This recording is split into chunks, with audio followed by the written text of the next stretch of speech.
Alrighty, good evening, ladies and gentlemen. Welcome back to the final CTL replay cast of this season. This was the quarterfinal week. We made it into the playoffs, and me and my partner in crime, Snoopy, are going to be casting this replay set.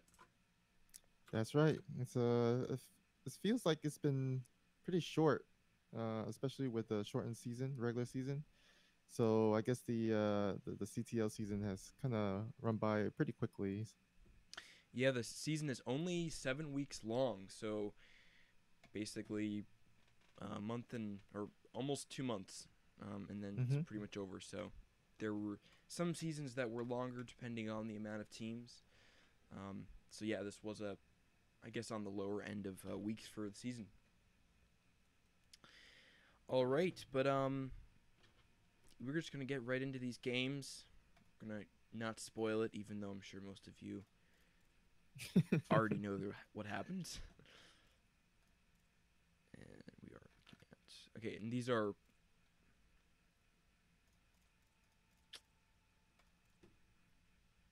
already. So I'm pressing watch right now. Oh wait, what? Oh, are you ready? I'll load in the replay and pause it. Okay. Yeah, just do a countdown and then we can begin Sure. at the same time. Right. Yeah, these are posted. They already did a little patch, so we will have to watch replays separately and sync them up. Mm-hmm.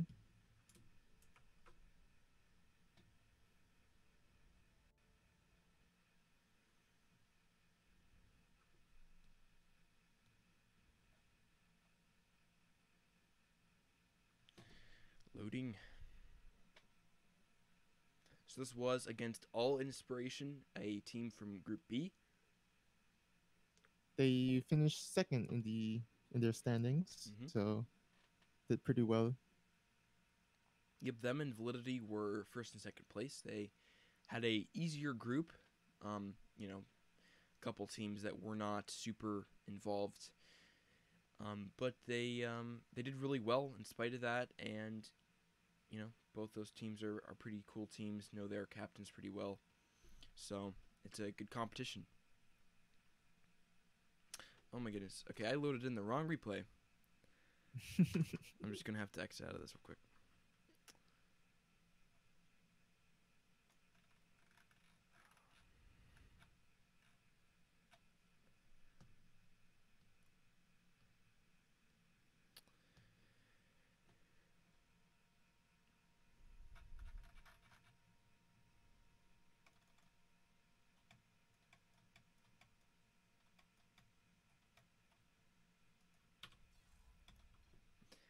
And all that work loading is gonna go to waste.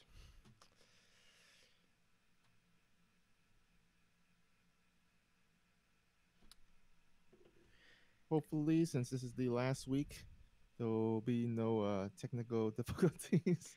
Yep. Keep your fingers crossed at all times. Yep, fingers crossed. Let's end this on a good one. Exactly. That sticky. The bane of my existence is that sticky keys thing. Yeah, if anybody's sticking around, thank you for watching. Just saw the Warbuff versus Sentinel PvP show match, which Warbuff won that 4-3. It was a fun series to watch. Yeah, it came down to game 7, so pretty close.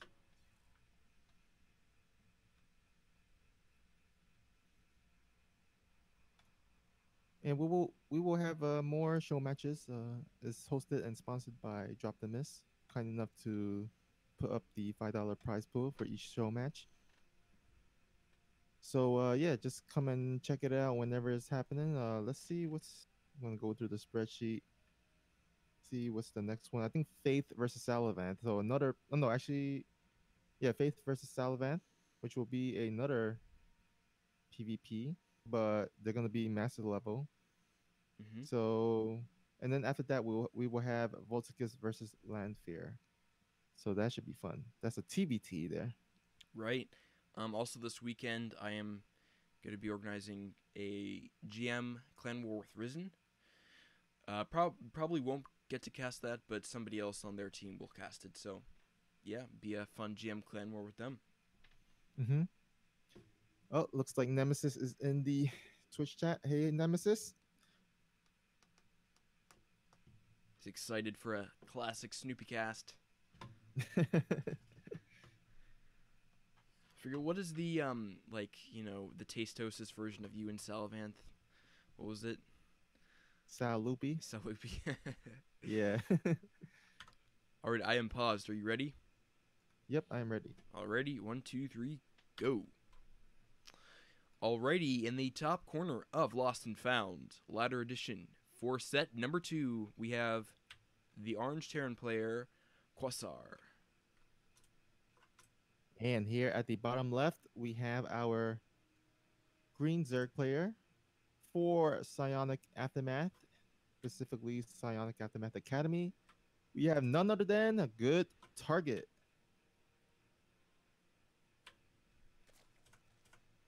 So I believe Good Target has been playing for us throughout the whole season, right? Like every week. Yeah, that is correct. Not only this season, also many other seasons past, been a consistent player for us in the platinum spot. She said her son helped her with this game, coached her a little bit, having fun with this matches. That's one of the things I wanted our players to have some fun as the week got on. It's our last week, and enjoy it. So hopefully we get some fun matches between these players. Yeah. Looks like Good Target is gonna go and play a standard here. Gonna go for a hatch into gas and pool. So pretty much the greediest build you can standard build at least. Greediest standard build that Azure can go for. While Quasar is gonna go for a looks like a Reaper into Expo, I guess. There is a little space between the barracks and the supply depot. So looks like there will be a tech lab or at least a reactor. I'm suspecting a reactor after the Reaper is done. CC on the low ground, and Good Target playing, the bit of the greedier standard builds you can. Likely will not be able to punish that unless she scouts it and decides to make a couple extra lings.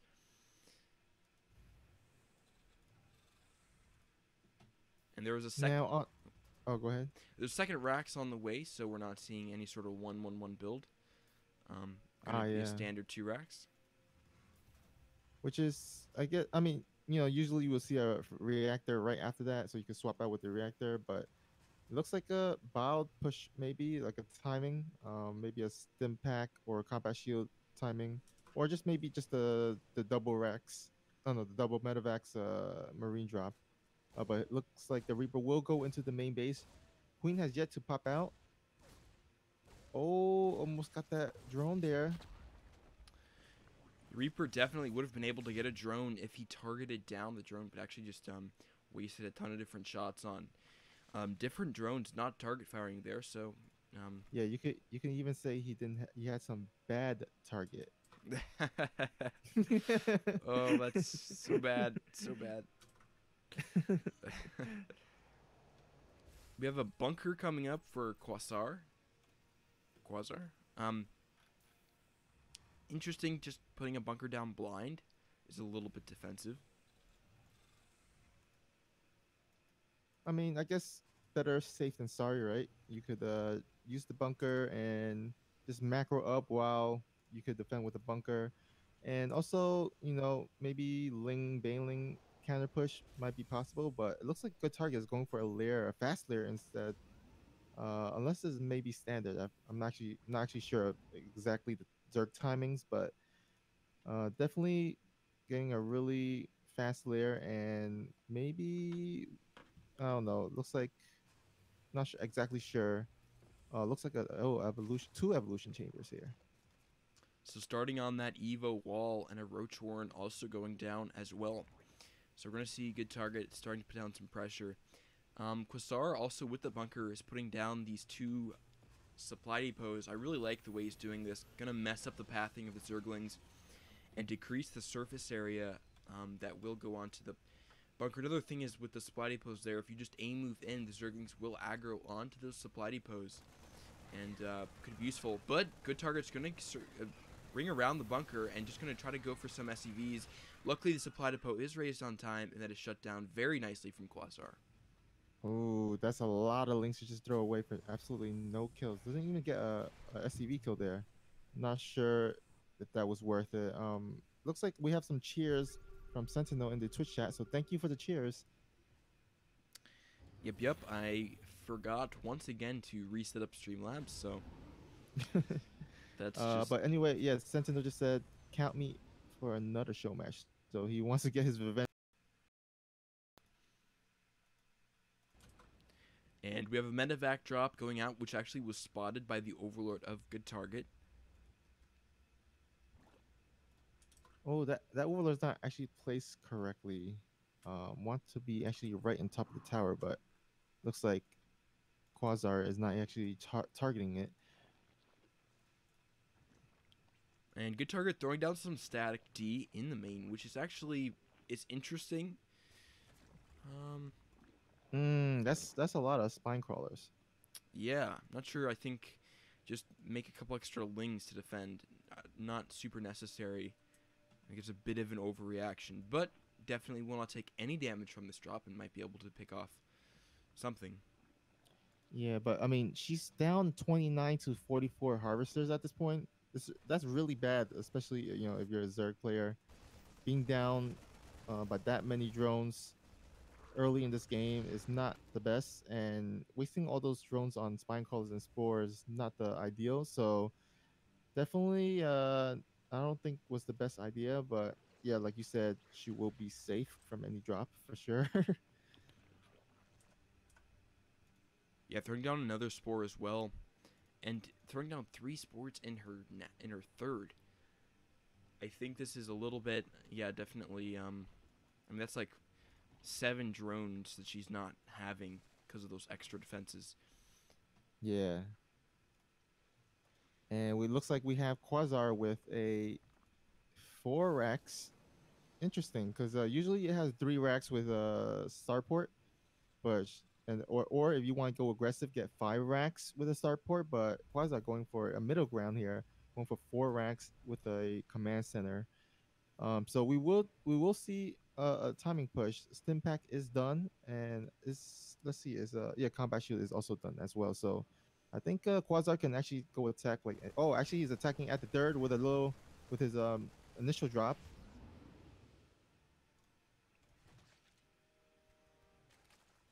So those static defenses from Good Target will prevent any damage done, except some HP on the hatchery. So defending the drop so far is a definite bonus for Good Target. Her harvester count is still behind. She's still behind about 10. And throwing down more static defenses. Wow. Wow. I like the way Quasar is playing this. Third's going to come up at a good time. And he's going to have a really strong army. Yeah. Actually, I like that little wall at the dirt too. It's gonna prevent any Ling run by or Bailing run bys as well.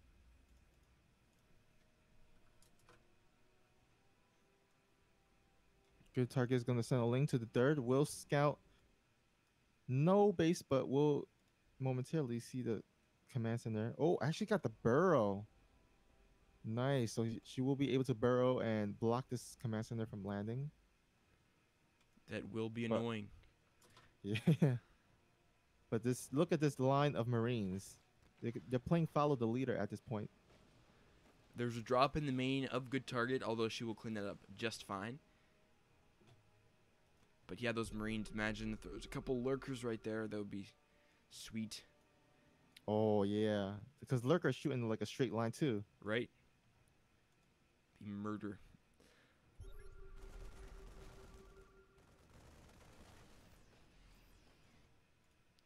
So far, still just Lings coming out for Good Target. She has Infestation Pit on the way and upgrades as well. But she doesn't... Does she have a... She's not any Banelings. She's going for Roaches. She's actually probably going to need Banelings, though, to defend this. Oh, but it doesn't look like the Bailing Nest will be out in time. The Marines are stemming in, and we'll get the +1/+1. Yeah, that hurts. And a good target might just straight up lose to this. Yeah, I think the lack of army from all the the little spores and spines that she made. But there are roaches on the way, which will maybe clean it up. Yeah, okay, looks. Roaches Mm, on yeah. roaches are good against marine, but numbers marine the bow just outpowers the roaches. Oh no, the drones on Burrow, they were actually hidden pretty well. She will lose all the drones. She's going to lose her second hatch roll. She's already lost the upgrades. It's going really poorly for good target. I think. I don't. I think, yeah, she just. Her Baneling Nest was way too late. The way she played was too defensively and was susceptible to a timing push like this, where she just really didn't have many options to defend that except Pure Ling. Yeah, it looks like she wasn't even looking for a Bailing Nest. It looked like she was just going for straight into infestation pit, maybe for some infestors or something. But maybe if she made more roaches before the attack, and also if she didn't spend so many drones on those spines and spores, I think her economy would have been better as well to produce those units to defend. Right? But yeah, thanks for playing this season, good target, and your contributions are always appreciated. Yeah, for sure.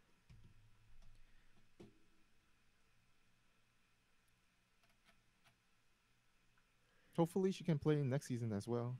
Sure. Yeah. Basically the CTL season will start up. I'll say like November, something like that. So there's really not much that in ways of preparation to do until like September or October because people promote, so quickly that working with those lower sets right now is not going to be super or time effective. Hmm. So expect everyone for the preparations for CTL to start probably in October. That's when most of that all this stuff will start going down. And yeah, so best I can say right now is just continue practicing, continue trying to improve, and we'll relook at the roster then. Hmm. I have the replay loaded, so ready when you are. All right, mine is just loading in. This will be our third set. Currently down 0 because the first one, well, actually, I guess the first down just one. I guess the first set was a double walkover loss, so that didn't really count as a loss. Yeah, it's just a Um, null set. yeah, no set, and then yeah, just lost the last one, so down 0-1.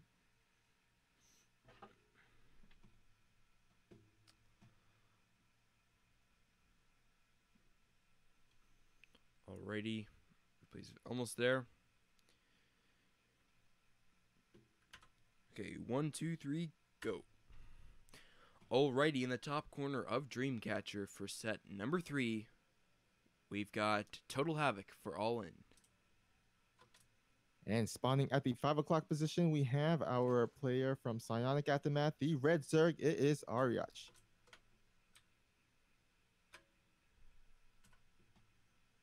Now, speaking of next season, CTL, I was just wondering whether you is there any meetings or discussions regarding the I guess below 3024 MMR set?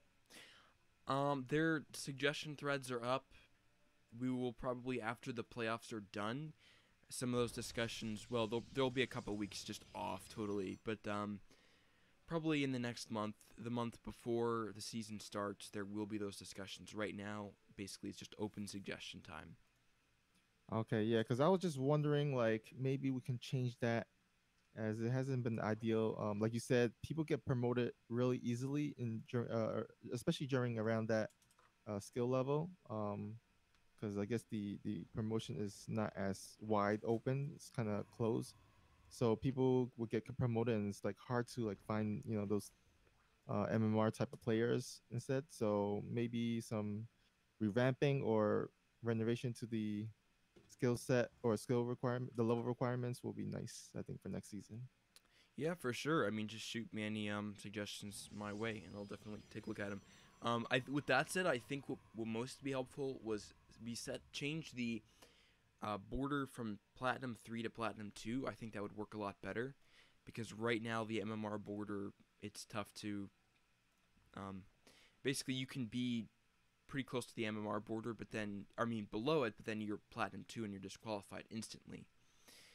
So I think that would be a quality of life change that would help that issue for sure. Hmm. Oh, we have another cheer bit from Sentinel. 5 cheers with some clover leaves. So thank you for the cheers. Thank you, man. And Total Havoc was actually supply blocked there for quite a long time. Yeah, definitely don't want to be supply block in the early game.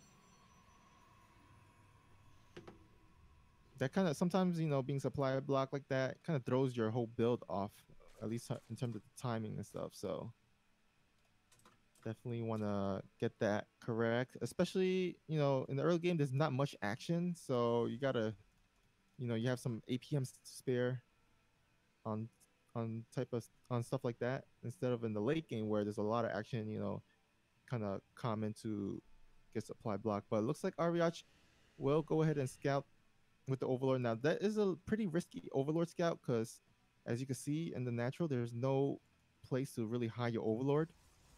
So you can actually get a snipe if there's a stalker, if the Protoss opens with a stalker. So usually the Zerg player would just hide their Overlord at the cliff area near the rocks. But it looks like Ariash gonna be confident and go in with the Overlord and scout. Just pretty much standard here. He's actually patrolling that Overlord, I believe. Oh yeah. Some Lings could come in here, just gonna start wailing away on one of those gateways. But a Adept will pop out momentarily to shut that down. Although that Oh, is and some Ariash. HP down for sure. Oh yeah. Oh well, he committed. It does not. Oh well, he's actually gonna go ahead and commit this. But I don't think he will have enough to kill it. So just like good target in last game, he's gonna throw away a lot of lings for nothing. Yeah, I mean, if he is going to, he has a Baneling Nest, so if he's going for some sort of bust, then getting that HP down now could be a serious benefit for him. Looks like Ariok is going to be very close, going to clean up the Adepts, but he lost 5 drones to that, and his third's pretty late too, so Ariok not doing great economically, but it looks like he might be going in for some sort of a bust, is my guess. Yeah, we have the Baneling Nest, and I think yeah, actually Ariach went for the Overlord speed, so we'll scout that there is nothing for Total Havoc. He only has 2 gateways. Robo is being made, but it's not gonna be quite done before the Baneling attack. So this may be Ariach's chance to Baneling bust, but it actually looks like he's gonna drone up instead and not go for the Baneling bust. Hmm. Oh wait, actually he will. This is kind of curious. If you're gonna go for a Baneling bust, you should actually make some lings with it. Yeah. But yeah, this doesn't look like it's gonna work too well, especially with the force field. Oh, wow, this is just... Okay, well, gets in. Gets a Pylon and a couple Zealots. That wasn't too great of a trade, but could have been worse, I suppose.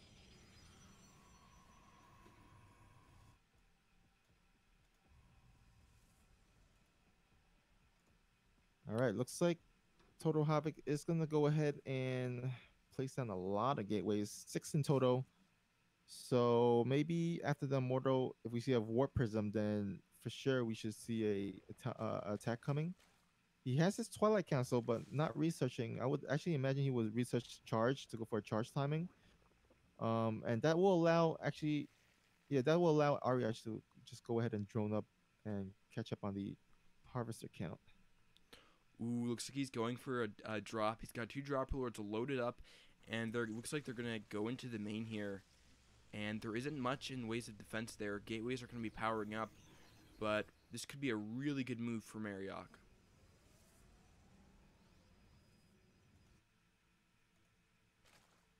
All right, here comes the moment of truth.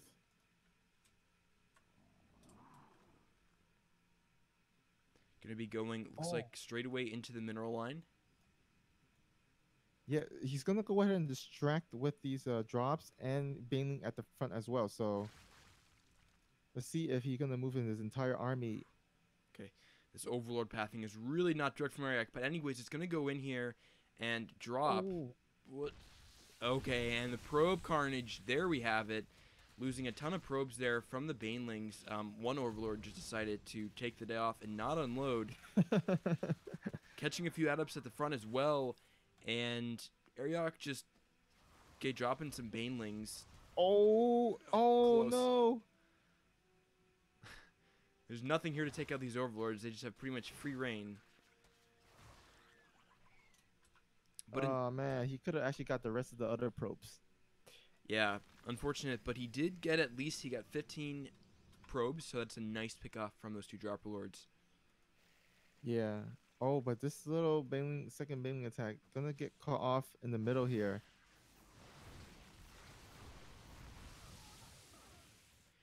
And the real question is, what does he have at home to defend? He's making Hydras. So it looks like out of this Baneling transition, he's going to be moving into a Hydra Ling style.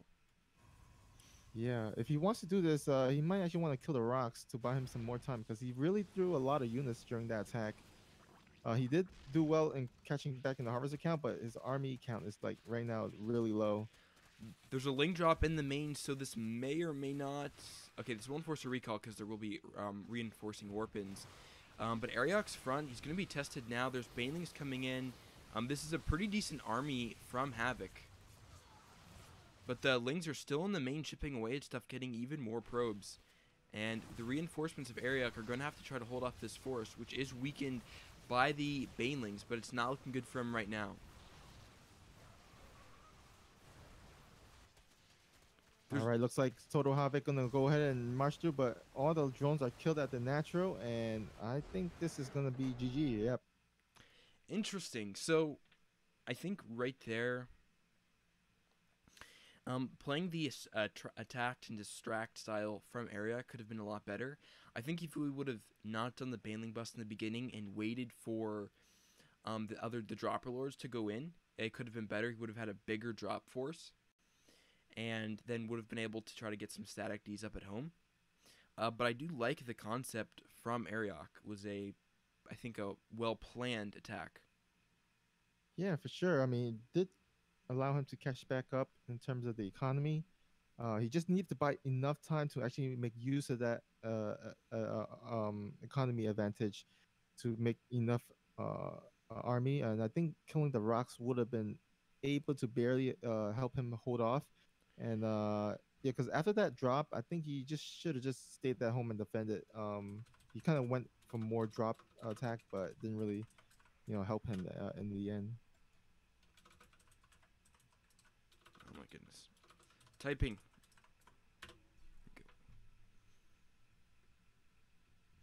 My mechanical keyboard has Cherry MX Blue switches, which are insanely loud. So I just got some O-rings, and they make it a lot quieter, but it still feels pretty much the same. So that's cool. But I'm still kind of getting used to the feeling. It's slightly different. Yeah, I when I was looking at mechanical keyboards, I was considering blue switches, but yeah, they make too much noise, so I actually decided not to because I cast as well, so I didn't want to have my cast be overtaken by keyboard background noises. Right. Yeah, I mean, and it's just kind of like it gets a little bit annoying a while having a really loud keyboard. Like, I like the mechanical feedback, that sound and the clickiness, so they Yeah. feel great. It's just a little bit too loud for me. So but throwing some O-rings on, I'd say decreases it like 40%, so it's totally manageable. Oh, nice.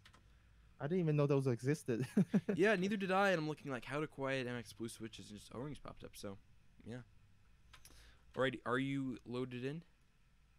Yep. Is it the Xeno versus Nordy game? Right. All right. Yeah, I'm loaded. All right, 1, 2, 3, go. Alrighty, in the top corner of 16-bit, for Allin, we have the red Protoss Nordy. And spawning at the bottom left, we have our Teal Protoss from Psionic Aftermath. It is Xenodactyl.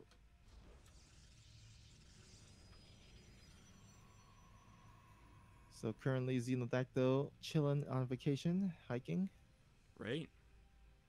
Hopefully, he does not get caught by that big fire that's going on in California. That's pretty insane. Yeah. But if that happens, then he'll throw up a wall of cannons to protect himself. Sure. So we do have a forge. So same old for for Nordy. Ooh, but he throws down a pylon block. This is something which Xenodactyl, I think he's been kind of read now as a cannon rusher, or I mean he's been read as a cannon rusher. So people are definitely suspecting that now, and will be a lot more wary against him. Yeah, looks like Nordy either he scouted Xeno ahead of time or he just went for a really early scout because he went for a pylon and then gateway into scout, and that allowed him to see the early probe coming, and that gave him the signal that cannon rush was on the way. So well done currently Nordy with the right response. But Xeno, let's see if he can actually manage to get some damage done. Yeah, the Zealot being currently out. One thing I also find interesting is did not go for the wall with the forge. So now the probe will get a full scout, which I don't know if there's a particular reason for that. But the Zealot is out. Will have to pull back because of the cannons. Actually could lose that. We'll see. Oh wow, that would be good for Xeno here. Oh, but he needs to focus the cannons on one pylon. Okay, there we go. Okay, the cannon's gonna. I mean, the pylon is gonna go down, and there's one stalker coming out for Nordy, but so far so good.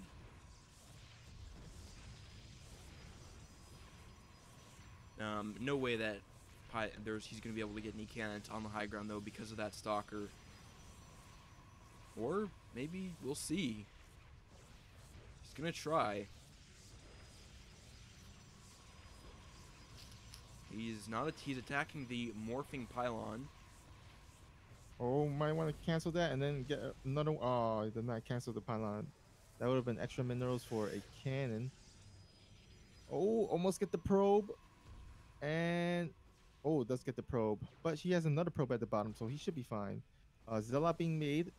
That will distract the stalker from coming out or from attacking the cannons, and that will allow the cannons to finish.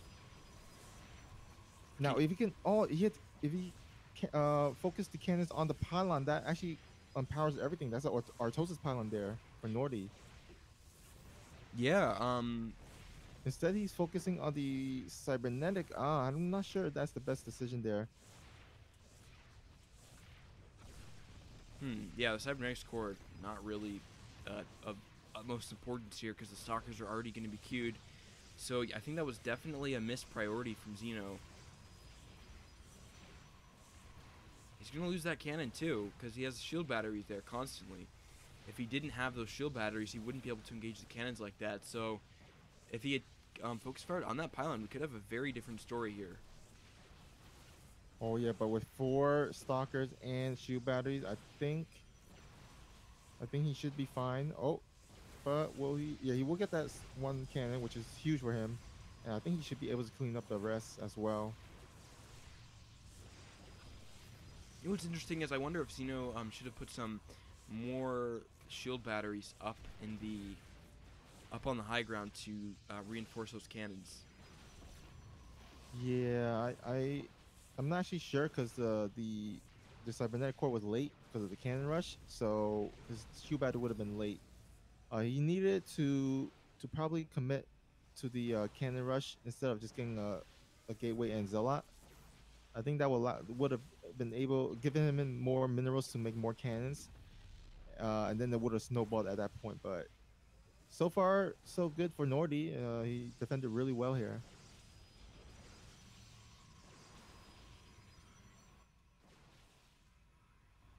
Right, and I mean both players are on the same economic footing since Xenodactyl still on one base.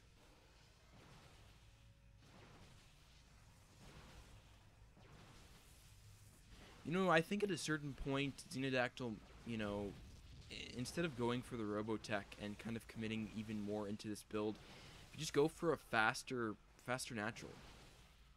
I don't know. It's something that could be much better, because then even if the cannon fails, then you're still ahead of base and you can get more gateways out, etc. Yeah, I think, and especially with this map, getting the natural is much easier as well, easier to defend. Oh, but actually, the Immortal for Xeno does come out before Nordy's. He will focus fire on the pylon. Oh, he could have gotten it. Oh, and he will.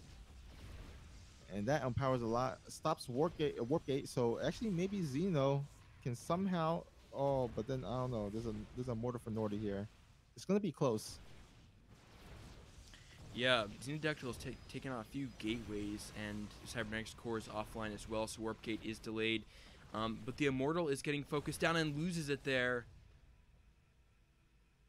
Oh man, those two shoe batteries added energy. So he kind of, kited into the wrong way, I guess. And Nordy's got another Immortal in production. Once he gets two, everything is going to fall down much faster, and Xenodactyl only has one Immortal to defend. And Xeno's transitioning into Stargate. I really think that at a certain point,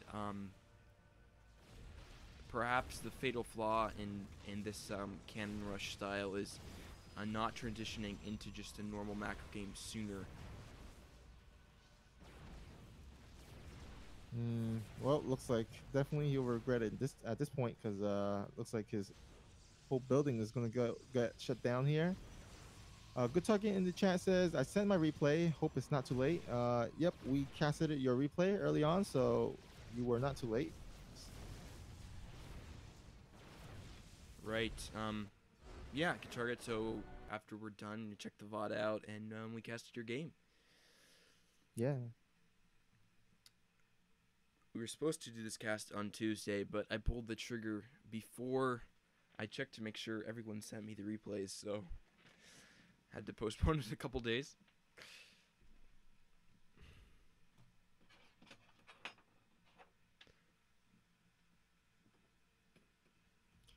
Minivation. X. What rank is this? That one was the diamond set. So now we're heading into our other diamond set.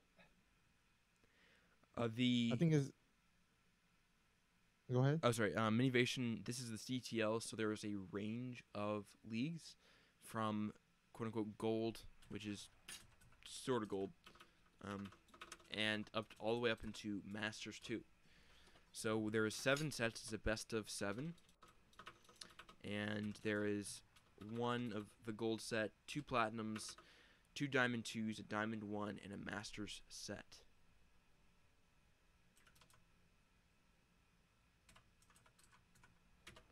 So we are going to move into our second diamond 2 set. Set number 5. And this is John Goodman versus Ribeye. I believe I actually met Ribeye at an event once at a LAN. Oh wow. Some Allin players, I forget. I think he was one of them. Yeah, he's yeah, I've seen him around, so he's pretty familiar in terms of CTL. Right.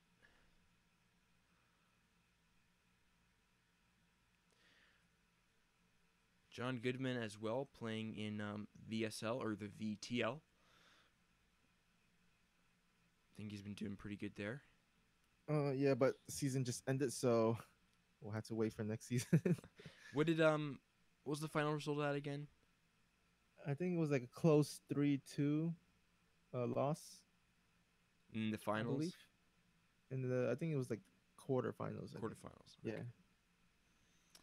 And we got All Night is starting up soon, so that's another one which I think we will dominate in. Alrighty, but for set number 5, in the bottom corner of Darkness Sanctuary, we've got the green. Oh, sorry. Oh, I just win. Alright, I'm at 12 seconds. Oh, yeah, 12 seconds? Yep. Let me go ahead and... Okay, I'm at 12 seconds. All right, 1, 2, 3, go. Alrighty, we've got John Goodman in the bottom here as the green Protoss for Psionic Aftermath. And at the top left, we have our all-in orange Zerg player. It is Rabbi.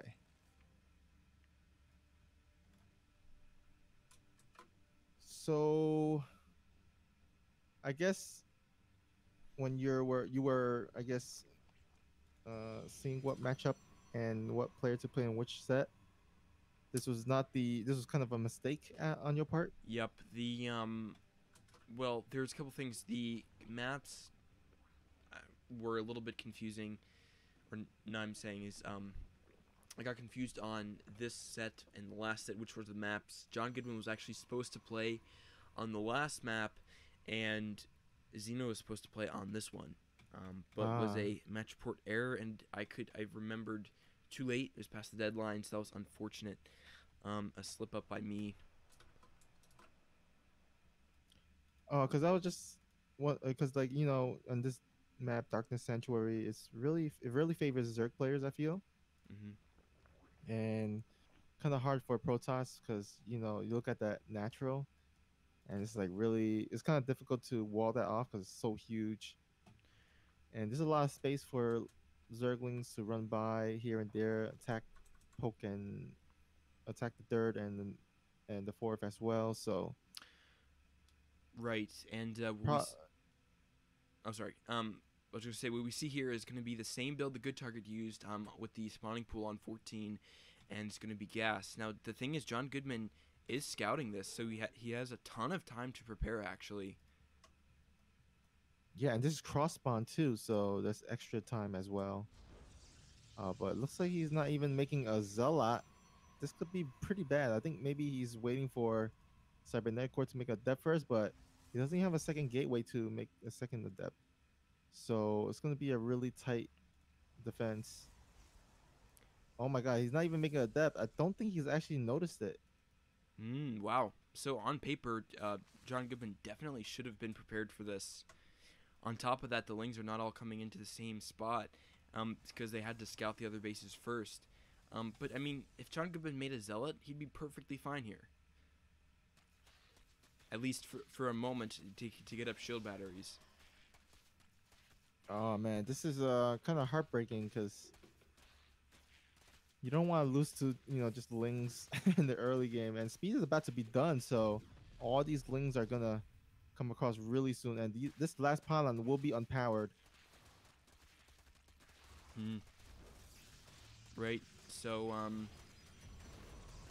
oops, sorry. Score was 3-0, not 4-0. My bad. Yeah, but the Lings are gonna come in here, and that's probably gonna be all she wrote for this game. Yeah, there's nothing much John Goodman can do. A shame because I think he definitely had time to prepare and react, but might have been one of those things where a probe saw it, but something didn't click in his brain to, you know, think that a Ling rush was coming. Yeah, I think just when he was scouting with the probe, and just when the lings popped out, he just stopped scouting. His probe just stopped and just sat there. So I think he wasn't even looking, so he did not see the lings initially. But Nemesis in the chat says, is the score 4-0? You answered that. I thought they won game one. It was a double walkover for set one for game one, so no team got a win or a loss. It was kind of null, 0-0. Right, and so now we officially lost the week. So, from here, we're just going to have some fun, with the next couple games. And Allin was definitely really well prepared, but we got some good games in. So, yeah, but big well wishes to them in the playoffs.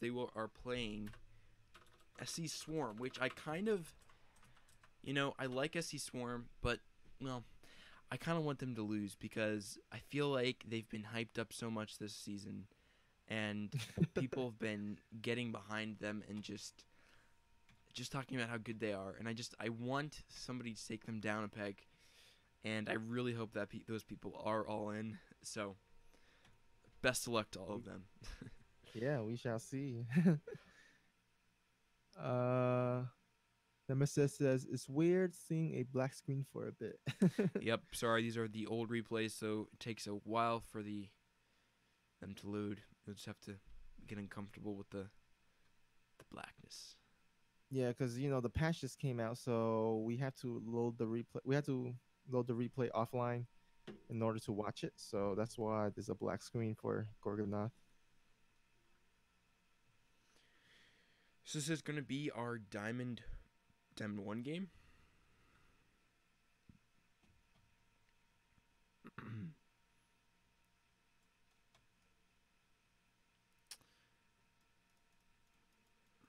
I am loaded, so All I'm right, ready when you. I am loaded in, and 1, 2, 3, starting. Alrighty, in the top corner of Catalyst. Oops, sorry. Top corner of Catalyst, we have the Blue Zerg. For Allin, it's Pasosa. And here, bottom right side, we have representing Psionic Aftermath. It is the orange Terran player, Lanfear.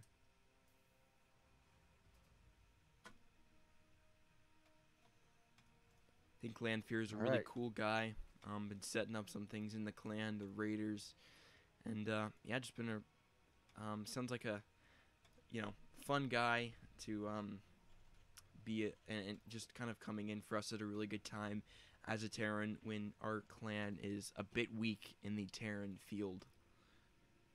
Yeah, his objective is to kind of help all the Terran players in Psionic Aftermath improve so we can actually have a good Terran presence. And he was recently added as or promoted to an officer for Psionic Aftermath, so happy to have him in the officer lounge. Where all conversation is super serious and never gets off track. And there's certainly no long conversations about channels and extremely mundane things. Like Brew War channels. Oh yeah, you read my mind, Snoopy.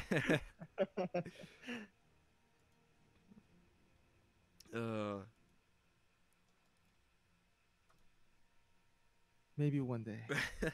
Well, we've got like four. We got Wrench, me, and Sippy Cup are all Brood War players, and there's a couple other people who've been sort of interested. But anyways, that is a topic for another time. In this game at hand, we've got Lanfear going for a Reaper, and a little bit of a Ling run by, sort of, from Pasosa. Though yes. the CC is on the high ground for Lanfear, which is smart play, and we'll get away with that. Yeah, that's really good for Lanfear because sometimes people, Zerg players, they go for early pull and they just run by and catch their opponent off guard, and that sets them back really far. But so far, so good for Lanfear. He just needs to send a SCV to actually repair. Reaper across the map actually forcing Posa PS Osa to make a spore caller. Oh, actually gets two drones in total. So nice little pickup. The third does go down from Pasosa at a really nice time. About 2:30 was when it got dropped. Oh, I love this decision by Lanfear because oh no, this is the Reaper though. Ah, damn. Yeah, definitely wanted to keep that alive. But I do like I was saying, I do love this decision by Lanfear to get a really fast third CC because you gotta think about it. PS Osa, he went for a really fast pull, so kind of behind in drones. Did not get much done with the Lings, so this means that aggression shouldn't be coming towards Lanfear anytime soon, and getting that third CC will help him get more ahead in terms of the economy. Oh, Yep. we got a little poke from PS Osa, but we'll get cleaned up pretty easily.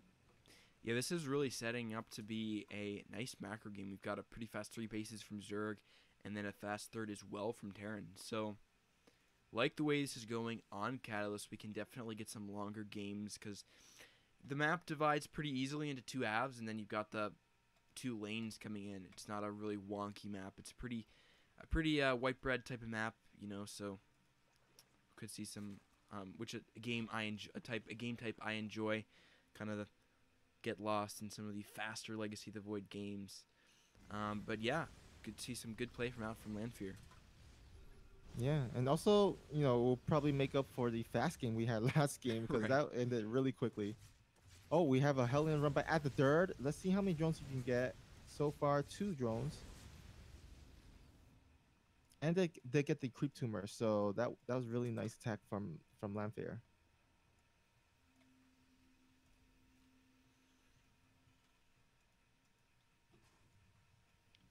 All right, stim will be done pretty soon.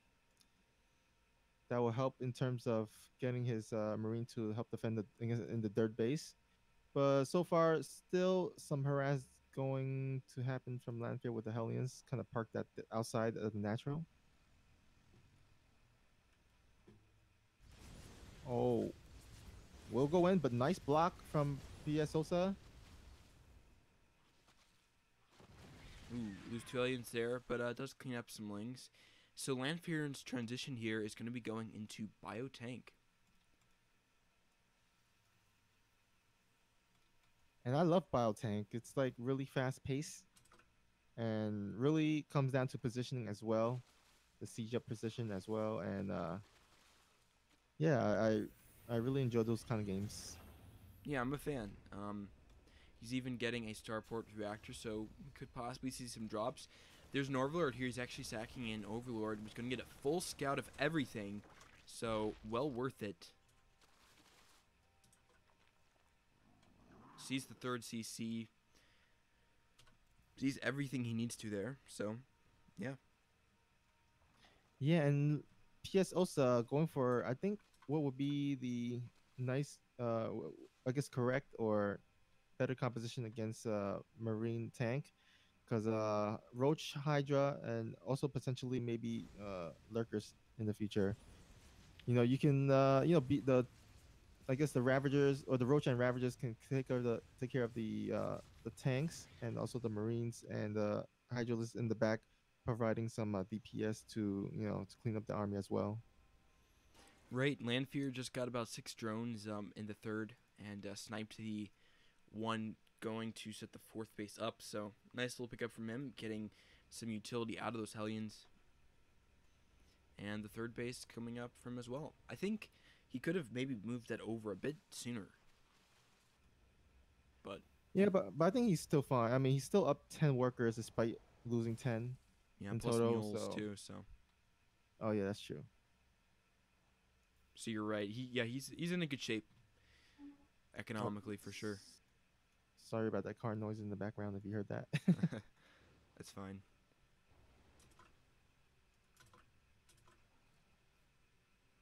All right, we have a double medevac drop coming from Lanfear and will actually not be scouted because the Viking has been clearing out overlords. Oh, but actually the creep has spread it, so might actually see the medevac if he's paying attention. Oh, actually not paying attention. All right, so the drop's gonna come in here from Lanfear. He's gonna decide to just stick with Overlord, clear some static D. Actually, a lot of those Marines AFK. So he's not gonna get too many drones, but it's still a nice poke in here, getting the Queen and gonna pick up and leave. Yeah, and can actually drop outside to clear up this creep as well if you want to. Okay, now this is something which I really love, is this is the Pult Viking, sending out your Viking, clearing Overlords in the middle of the map. In my opinion, it is extremely underutilized by Terrans, especially in the diamond and below levels. People leave their Overlords kind of sprawling all over the place, and a lot of times. Drop going in the main as well. Looks like that's doing as well. That's doing pretty well. But as I was saying, you can take advantage, get a lot of free overlords, and lead into some supply blocks, and then your drops become a lot more effective because they aren't scouted. So that's a really high level, or it's a really smart, aware play from Lanfear, which I really like. Hmm. And was really cost effective with that drop as well. So really going well for Lanfear. He's enjoying a 61-60. I mean, kind of equal in the harvesters, but again with the mules, he should be ahead. And then also, I think on the upgrades, he's 1-1. With the plus 2-2 is on the way as well.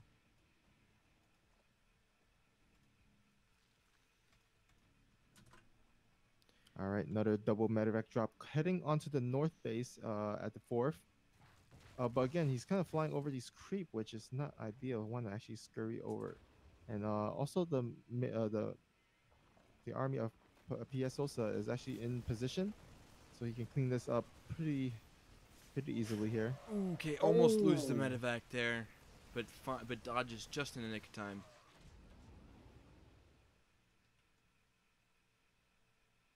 Oh, okay. Medevac's just camping there for a minute. That was dicey. they just stop for a gas refill. But in army supply, Landfear is ahead, and I'd like to see him start to think about getting his fourth base set up as well. Zerg is on 4 bases, and I feel like this push out from Landfear is good.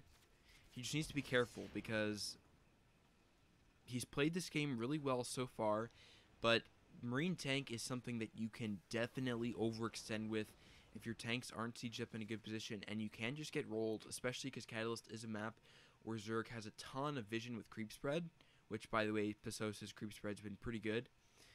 He has a lot of time to set up a good angle to attack into, so Lanfear just got to be careful here. Yeah, he's definitely gonna want to scan ahead just to scout where the army is so he can position his tanks correctly. But he's got to clean up this creep before attacking because creep will allow the Zerg. Oh wow, look at this spread by PS Osa. He's getting a really great surround here. Okay, here we go. The Corruptors are coming in. I mean, the Raptors are coming in from one side, Hydras from the other. Not landing any bios, but the tanks are in a really good back position to take out a lot of these forces. Marines are starting to get whittled down. Here are the bios on the tanks, and Landfear is just going to get cleaned up here by a really nice flank from Pasosa. Yeah, those tanks were all clumped up, so all those corrosive bio actually got a bunch of them. But there are reinforcements from Landfear.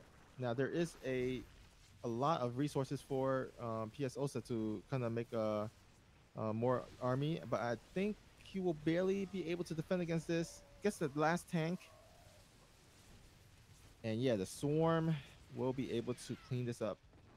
Yeah, that was actually an overextension from Landfear, quite heavily moving into that spot that can be attacked by both reinforcement angles. If he would have just cut his losses and saved a few tanks, would have been better. But in the meantime, he has been able to get his fourth base up in the middle, so he's about equal in terms of economics. So Landfear is still not doing too bad. Yeah, but he's gonna have to be able to defend against this planetary on the fourth base, so that's good for him. That will allow him to defend. And oh wow, the tank's a little bit exposed there, and SCV is gonna have to be pulled, and he will just be able to stabilize just right there.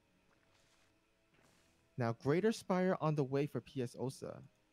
Throughout this whole all this engagement, he actually teched into Hive and gotten the Greater Spire, and there is absolutely no defense against Broodlords. There's no second, starport or third starport to defend against that. He's gonna have to rely just mainly on the Marines. But in the meantime, a little bit of a double medevac drops kind of stop again. So I guess getting from refill, more gas refill. Oh, now he's going.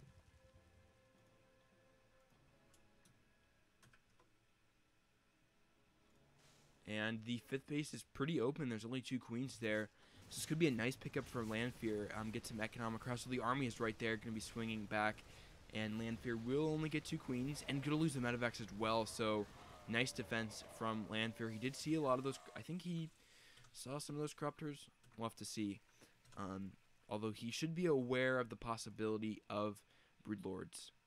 Yeah, 9 Broodlords morphing in just right now. Oh no, another extra ones. So 11 total Broodlords. And what does Lanfear have against that? Just a few Marines. He's trying to make starports right now. He's making 2 additional starports, but is it gonna come out in time? That's the question here. Broodlords are slow, but those starports pretty late. Right, and he does have Liberators in production, so if Pizzosa waits too long, Lanfear will have the counter to this, but as it is, Pizzosa's already pulled the trigger on the Broodlords. They're coming across the map, and this fourth base definitely looks to be in trouble. There's only tanks there, and Broodlords can rain down really far. Okay, the Marines are really out of position, and the Broodlords are going to start raining down on these tanks, and then the fourth base will be wide open. Lanfear is so out of position. He's sending a group of medic tank up to the north base of Psosa, but Lanfear is going to lose his fifth to all these Broodlords, and now he's going to be back on three-base economy, and this is really not going well for him. Oh man, I did not like his decision to kind of hesitate and fall back. He should have just gone for the counterattack. So it's kind of delayed, but Broodlords are slow, so he can do the base trade scenario. In the meantime, he's gonna go try to defend against these Broodlords with a few Marines. Now they kind of exposed, but there's not enough Vikings. A lot of damage done across the map though. The third and fourth is killed by Lanfear, but his whole army just got cleaned up. Yeah, And lose. there's Yeah.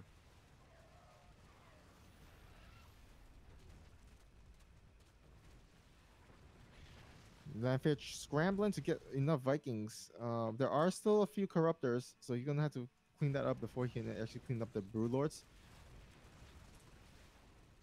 And I think he will be able to clean up the rest of the corruptors, but there's a bunch of Roach and Hydra coming across the map and will be able to help defend against those Broodlords.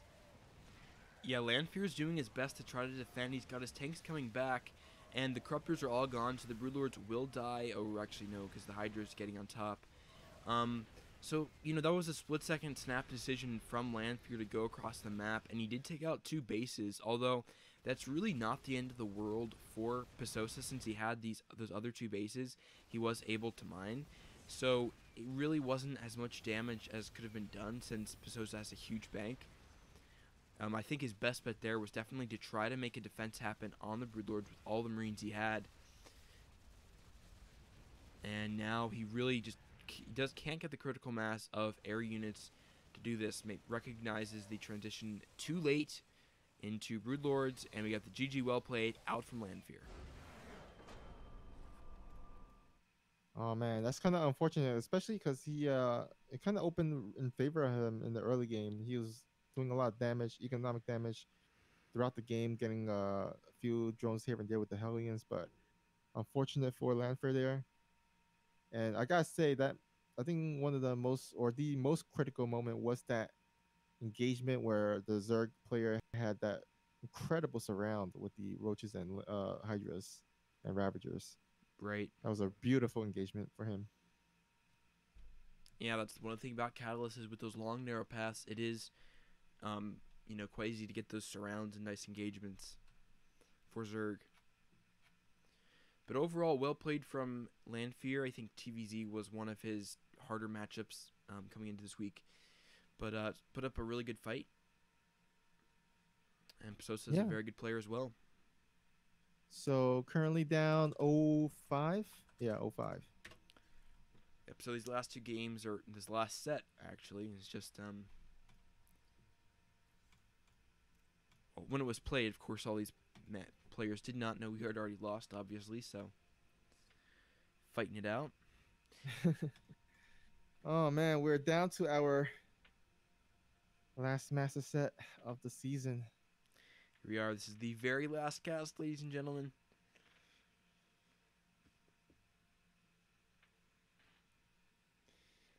Almost feels not real or like a dream. Yeah, I mean, I think I'm really proud of everybody that we got to the quarterfinals for sure. I think that's a good accomplishment. Playoffs 3 seasons in a row.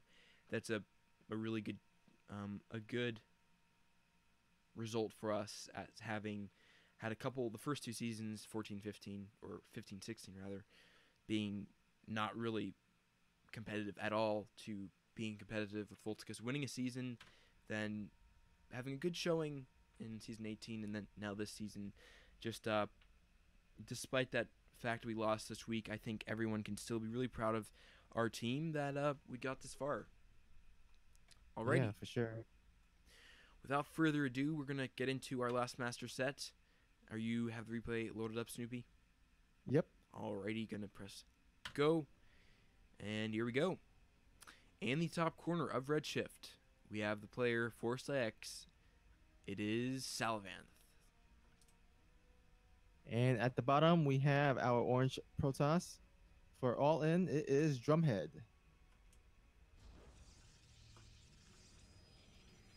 Not PvP much. on Redshift doesn't get much crazier than that. Yeah, and in fact, actually, our last match, Game 5 of the War Buffalo versus Sentinel show match, was on Redshift. And War Buffy utilized a War Prism drop with Mortal and Stalkers. So that can actually be something that either one of these players can go for, but we shall see. Yeah, I was watching that and I was like, wow, Warbuff, you like your what's it? War Prism play a ton. Yeah. I mean, yeah, War Prism allows you to micro, your units, so it becomes really efficient fight for you. And I guess like considering the map, Redshift, the air distance is pretty short, so it's a really good tech choice as well as the gold base. The gold base on this map is always a consideration or actually a factor in the matchup. So if the Protoss player does get the gold, you can use the War Prism to ferry your units over and start harassing that. Right, so PvP, we got the standard 2 gate opening from both players, nothing weird there. And the question is, will we see Stargate or Robo after this? Now, one. Yeah, not Oh, go ahead. not much. Not much action going on. Usually, it's a standard 2 gate opening, and then once the core is done and the tech choice, the two gateways are producing units, and then after that, that's when we will see the tech choice. And both players getting their probe scout in, although perhaps Salvanth will. Okay, he's going to get the probe out just in time for the stalker's pop. Yeah, pretty much mirror build from both players so far. Ooh, Salvanth trying to put a pylon down aggressively. He's actually going to lose the probe, I think. Yep, so small pickup from Drumhead. Yeah, so basically the idea of Salavance. Oh, might what? Oh, he doesn't actually cancel that. That's a mistake there. But the idea is to place a pylon there to scout if there's a depths or stalkers. And if it's a depths, then it delays his expansion because the depths either have to decide to kill the pylon or go across the map to to harass. And if it's stalkers, then you at least scout that and just cancel the pylon. But oh, it looks like Savan does scout the proxy from Drumhead, so that's gonna allow him to kill the proxy pylon, and he actually does let it finish. Hmm. 2 pylons finished in questionable circumstances there. Um, and now the Robo are out from both players, although Sal's is considerably faster. He's going to get his Immortal up quicker. Oh, but Salvan getting caught out Oh in the no. middle. Oh man. Ooh, he's going to lose these 2 sentries. So it's going to be a big gas loss there. The Immortal is going to pop, I mean, has popped out and it's coming down here. So this will get cleaned up. Oh, we'll barely save the century. Oh my god. One life. I'm not really sure what the idea was with that, with the sentries that quick. Um, it's a big gas investment, and they're not that good. So I don't know. I would say one century is okay, but two, yeah, because you will use one century to actually gain enough energy for a hallucination, which Salavat is actually gonna just do. But I don't think two centuries is necessary, especially since he's going for immortals. You want the gas go into the immortals and the robo. So far, I mean, so far is okay for Salavanth. Oh, actually, he did scout the War Prism, so he's gonna position his army back into the main, and that early scout will actually help him to defend against this.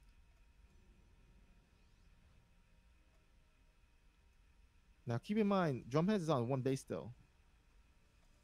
Yeah, Drummond's going to try to make something aggressive happen in the main. Now, if Salavant was really out of position for this, this might work. But as it is, he has an Immortal here, and this is just going to get shut down. Yeah. In the meantime, there is a little a depth harass at the natural. So he wanted to draw Salvanth away, but smartly he will throw down the shield battery to defend against that. And he has some stalkers, so he should be fine.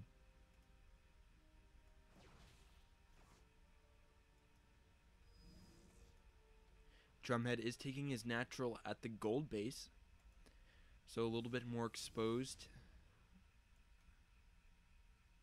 Yeah, but that's probably his best play considering his Nexus is like way late compared to Right. Salvanth. So got to take a risk, I suppose, at this point. Yeah, hope for him that it pays off. Salavant coming in with the Phoenix, he's going to scout no Nexus there, so he should start to get suspicious that, I mean, there's at a certain point, there's got to be a natural somewhere. Yeah. Now, Salvanth, he's got 4 Immortals. I think he should have been fine with 3 Immortals and a Warp Prism because 3 Immortals actually one-shot Stalker, so that's a good number to move out with. But I think it will be good. It will be in favor of Salvan to just get Warp Prism and just move out. But instead, he's gonna try to snipe this Warp Prism. Oh, won't get there. Ooh. Drumhead recalled that, which is interesting. Could have just waited there and poked out. I think that was a Yeah, bit unnecessary. guess he just wanted to be sure that his Warp Prism stays alive. But so far, Salvan's sending a hallucination and will finally be able to scout maybe the gold base. Yeah, he will. He's flying his hallucinated Phoenix right Oh, now. he changed his course at the last. Okay, now he's going. Okay. Yeah, he's got it queued up to go to the gold, so he will be able to scout that.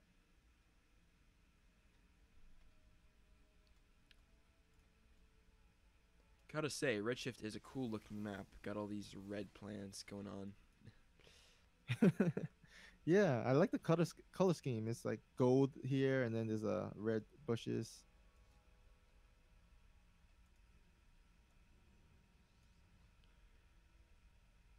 So Salavant is coming in here with his army. Ooh, there's actually an immortal straying out, and Salavant might just try to pound up the natural here. That will leave him vulnerable to a counterattack. He can't always just recall. This is one of the beautiful things about recall is he can just come in here, get some damage done, recall out to his main, and defend. Yeah, he's just gonna go actually into the. No, he wasted a recall on the War Prism, so his recall cooldown is still going. So he can act. Oh my God, Salvan can actually just go up the ramp and just like block his whole army out with force field. Drumhead sent 4 stalkers in. They just move commanded. They're getting into the middle line of the natural, not getting a ton done though. And yeah, he can just force field the ramp, and there's nothing massive in his army to break it. He will send some adepts into their death. Oh man, oh my God, get another force field. Get the force field down. Oh, there we go, just in time. You know what's really killing him is that wasted recall. That might actually Yeah, just lost him the game. yeah, for sure. Oh my God, now he's going down, and he could even force field that as well. Oh my God.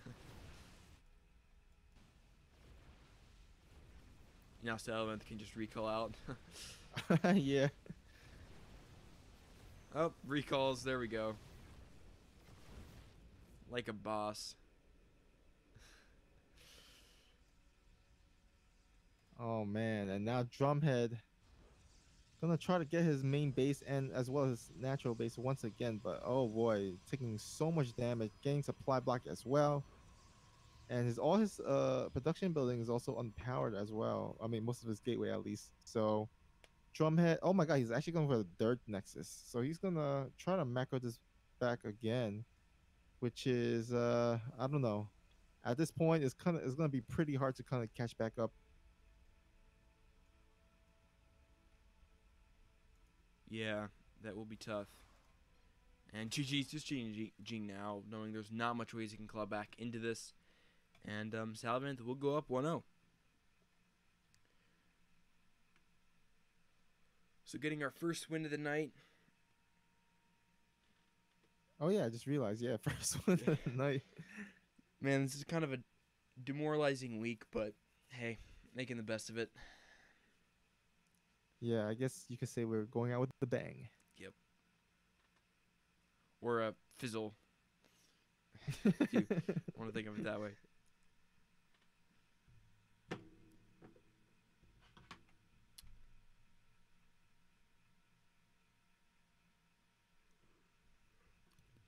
Mm. Oh, by the way, also thanks to Salvant for stepping in this week. Right? Yeah, this was actually OFE was supposed to be playing, but because he gave a walkover, he was not eligible. So, Sullivan had to step in, and was a pretty good matchup for him. A PvP, which someone against someone he was confident with. Yeah. At least on paper.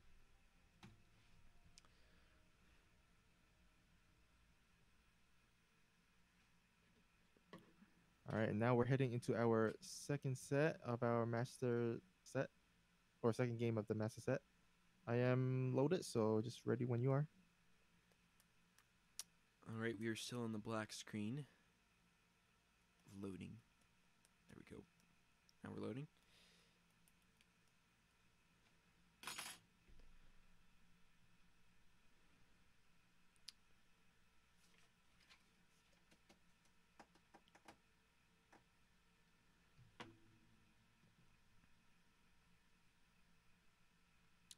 Thank you for everybody in the chat sticking with us.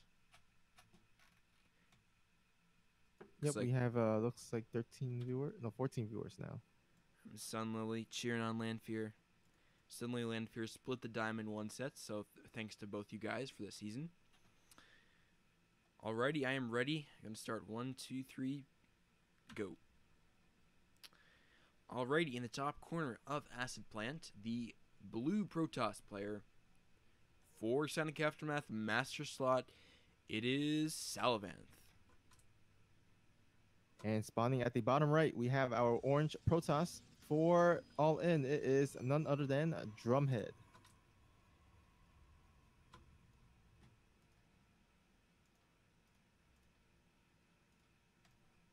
I feel like today has been a day full of PvPs. Yep, that's for sure. PvPs, it's like in StarCraft 2, I don't mind them as much. They're interesting. How was it in Brew War? I mean, personally, high level PvPs are fun to watch, but for me, I just find it agonizing beyond belief. Especially because the ladder population where I'm at is like 80% Protoss. uh, so the majority of Brew War players are Protoss, right? I say at the mid tier level, like C minus level, is pretty heavily Protoss for sure. Ah, I see.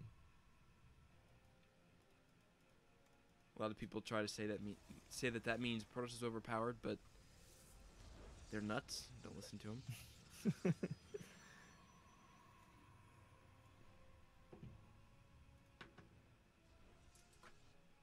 All right, so it looks like both players will be opening the same similar way, 2 gate.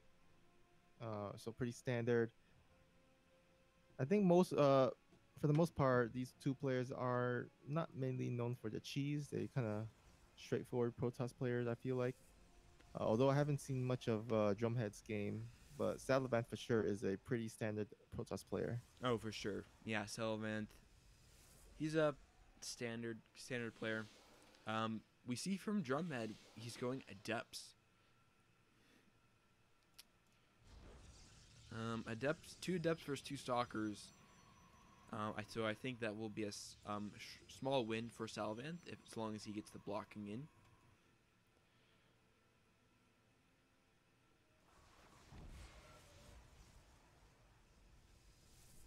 All right, so the Adept does kill the scouting probe, so she should be aware that there are 2 Adepts on their way. And 3 minute around the 3 minutes is the time where Adepts actually shade in, so that's usually the time where like a little bit before maybe 250 or 255, you want to position your probe to block the ramp area. the adept doesn't actually shape in. Right, and Salamence is going for a sentry again, 2 sentries, which I just can't help but wonder a little bit if those sentries are the best choice. Looks like Salamence should be able to block this. Yep, blocks in. So nicely done.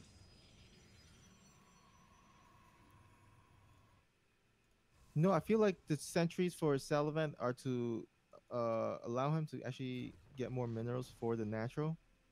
So he gets Maybe. up faster. Well, I mean, it's Yeah. about the same time as Drumhead's, and he's been behind in gas.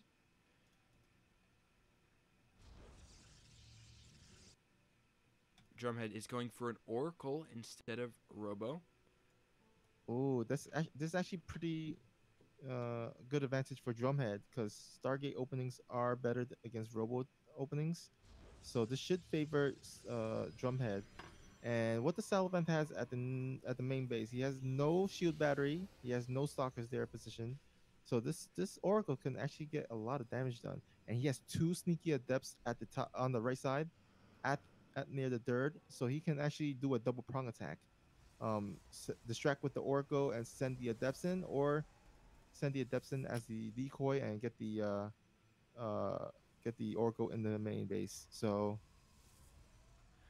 Okay, so Salamence is not going to have any stalkers unless he warps in.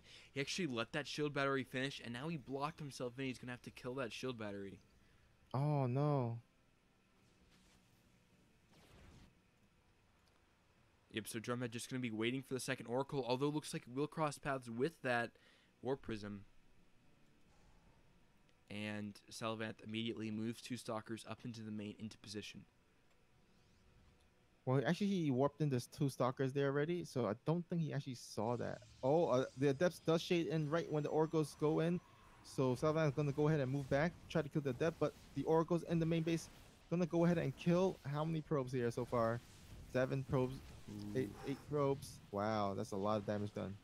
He was attacking the ones out of range of the shield battery, and now he's going to lose both the Oracles, but question is, was it worth it?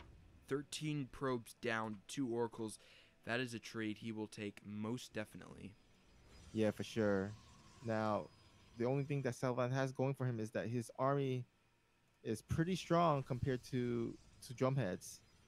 And with the War Prism, he can micro that and make it cost efficient. So this is his chance to actually win the game, I feel. Yeah, Especially down. yeah, right. Uh-huh. There are no shield batteries here as well, so the attack is coming in. Oh, but good force fields though.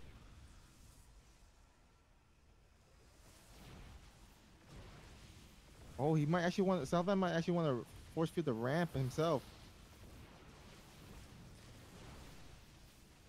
Yeah, so good force fields from Salvant actually blocking off that. And the Void Ray is going to go down. Void Ray is not the best unit choice, and he actually is just going to take down this Nexus. Oh my goodness. Oh man, he wants to force feed the ramp. So yeah, there we go. And he will focus fire on the Immortal. It has shield battery, but I think the firepower is just too strong. Oh, Oh, actually, wow. oh no. Wow. Maybe that focus fire wasn't the best. He did get the Nexus, but he lost his whole army for it. Those shield battles were stronger than expected, I guess. Yeah, I think for him right there, it would have been much better to just try to kite back and take whittle down the probe count. Drumhead is way ahead in workers. He's 30 to 20, 34 to 20 because of those Oracle kills. Instead, he synced a ton of damage and units into trying to get that one Immortal. So definitely not worth it for him. The fight went well up to that point. Although he still is up a base, so the worker count can close as Drumhead is really oversaturated. And it's long distance mining, rather.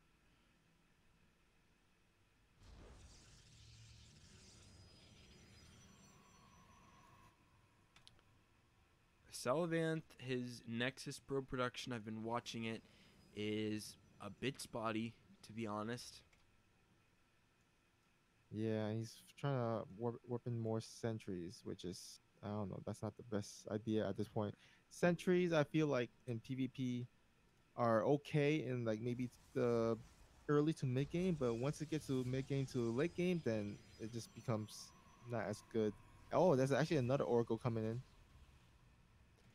Salavanth has not produced probes for. There we go. He starts him up, but for a solid 30 seconds. So that's rough for him there when he needs to get that harvester count closed. And Drumhead is on 2 bases now and at a much healthier count. Oops. Yeah, that was his chance to catch back in the harvester count, but I guess the macro just not as good this game. The Oracle in the main base will try to get some pros, but there is a shield battery, so he should be okay against it. Okay, the shield battery's out, so now the Oracle will get. Okay, it's gonna get pushed away because run out of mana. But yeah, Sullivan's probe count is still so low. I like how you still call it mana. Oh, sorry. The old ways. You know what? Yeah. I feel like that's not. I feel like that's kind of accepted. Like. Yeah, yeah. I mean, some people still call it mana. It's like another term for energy or something. Yeah, I think it's from Warcraft 3. I don't know. Brood War, like, they never called it anything. Maybe they called it energy and people just decided to call it whatever they wanted. So they call it mana, but I don't know where that comes from. I mean, the first time I heard about mana was in Diablo, so maybe that's Yeah, where. that's true. Oh, looks like Dust in the Twitch chat rooting for Salavanth. He did win the first game, and he's trying to win the second game, but looking a little bit rough for him as he's down 84 to 69 supply here, and he's getting supply blocked at the same time. Yeah, but this score you see by the players' names is the general set score. So in case anybody tuning in did not know what we were doing, or actually the title is great anyway, so people will know. Yeah, this is the CTL match, so it is a best of 7.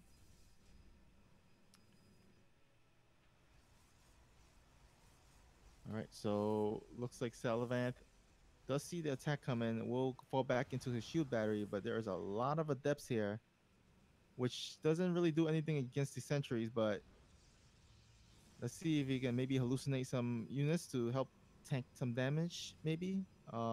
Big attack coming in, more weapons for Drumhead, and he's gonna go in here. Shades the adepts on top of the army here. No force field yet for Salvan. Oh, and he's actually letting him get the concave here. Yeah, that Adept Shade, really nice. The force field's really messing Salavanth up. This is just an overwhelming force from Drumhead. He was up about 20 supply before the fight. And he's just crushing him through here. The shield batteries are out. Reinforcements, and GG is called. Drumhead will tie it up 1-1. Yeah, so just unfortunate for Salavanth there, as again, Stargate openers are just better in general against Robo openings. So kind of a build order loss there for Salavanth.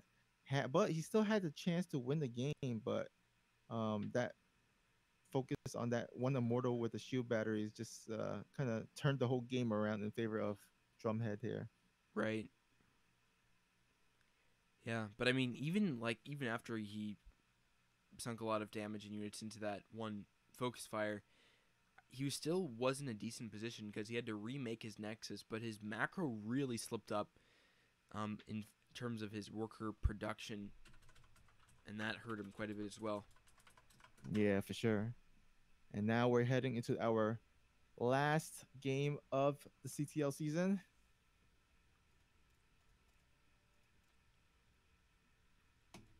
Hopefully, it's a good one. Yeah, so far we are without any technical issues. So, Ooh, thank give a God. round Well, of applause. there's still one game though. Let's keep our fingers crossed. Yeah.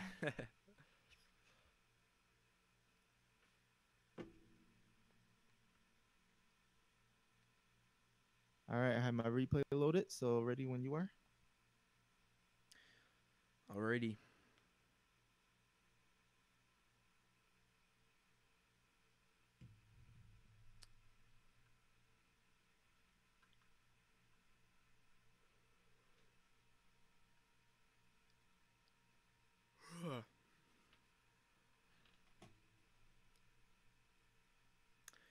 Gonna have Catalyst repeat of the Diamond 1 map. Already starting right now. In the top corner for the very last game of the CTL replay casts.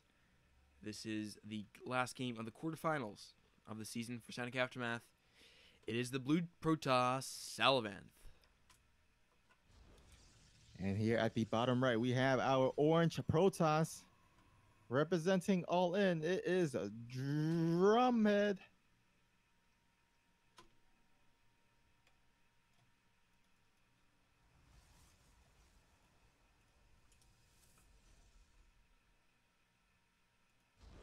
All right, so this is the last game of this best of three set.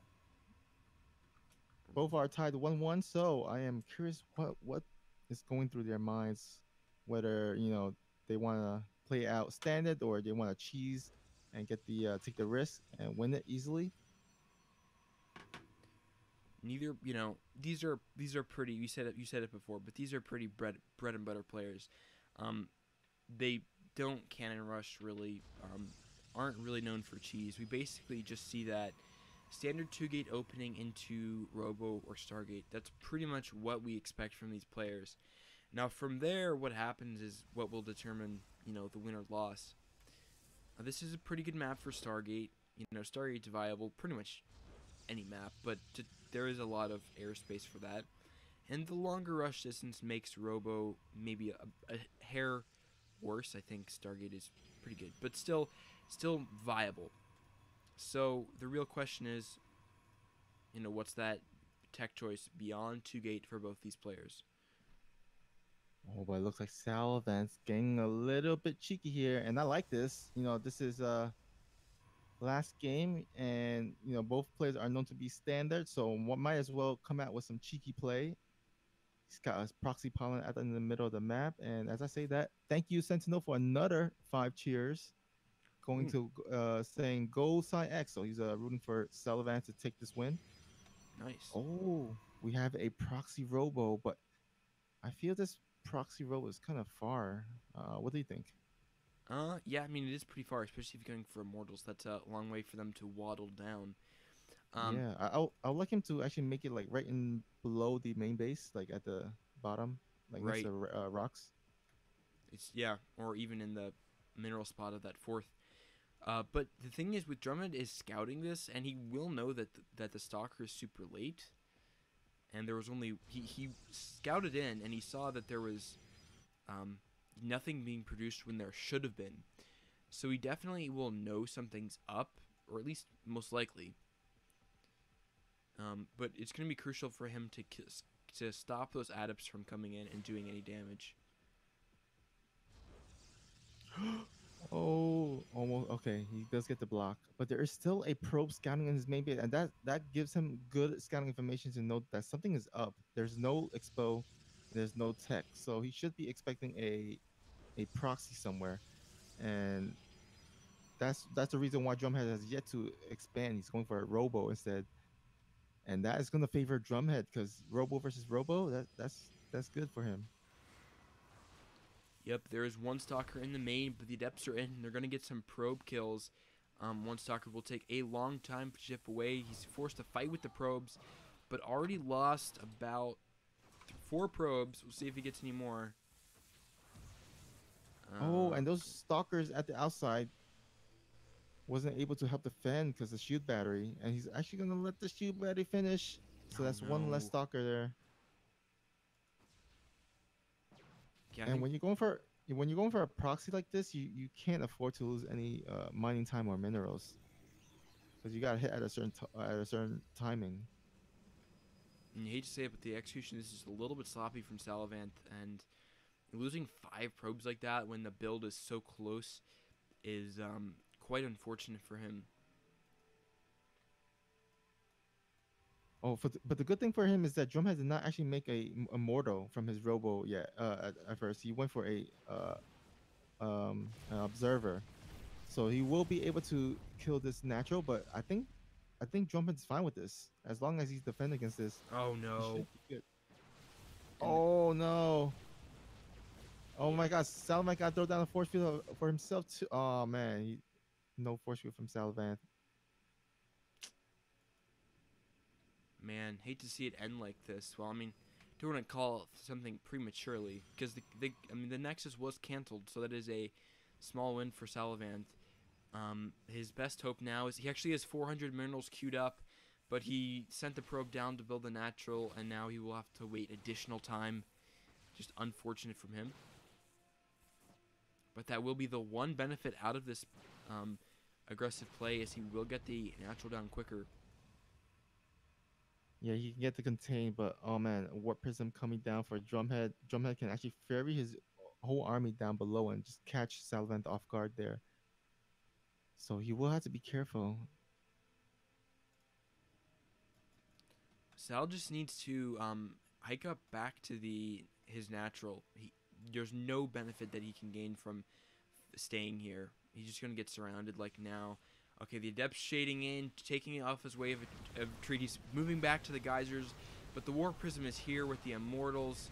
Salamant fighting the best he can, but there's just way too much here. A nice surround by Drumhead, and that was a well-executed attack. And GG is called. Drumhead will take the series 2-1. All right, that was unfortunate for Salavant, but just basically an overall unfortunate week for us as we end the season 0-6.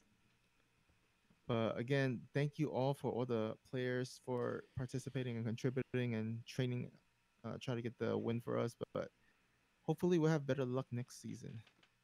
Yep, it was a pleasure to captain this team, and I hope to do better next season. Hopefully to have a stronger roster. We got hit with some hard promotions at different times, and yeah, I'm really just again proud of everybody for what they did, and gotta give thanks to everybody who helped, contributed.